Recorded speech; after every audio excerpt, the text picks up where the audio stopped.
नाही, ते उकडतोय ना त्याच्यामुळे ते वाफेने तसं झालं असेल. पण कसं शक्य आहे? वाफेमुळे झाकण खाली पडलं, ते अद्धर हवेत तरंगात गेलं, पुन्हा कसं काय पांढर आला? बापरे, सर्व आश्चर्याने पाहत होते. आणि त्या क्षणी खोलीचा दरवाजा आपोआप बंद झाला. अचानक त्यांनी खिडकीच्या बाहेर पाहिलं. त्या थंडीने भारलेल्या रात्री तलावाच्या दिशेने एक आकृती, पांढरसर साडी घातलेली एक स्त्री.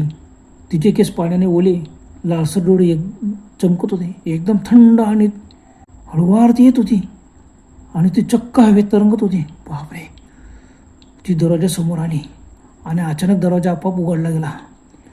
तुकाराम ओरडून म्हणाला, कोण आहेस तू? तुकाराम, नाना आणि आबा जागच्या जागी थिजून गेले. उमेश गंमत पाहत होता. त्या बाईचं बोलणं ऐकू आलं, पण तोंड हलत नव्हतं. ती दरवाजाच्या आत आली. कंदिलाच्या मंद उजेडात त्यांनी पाहिलं, पांढरसफेद साडी नेसलेली एक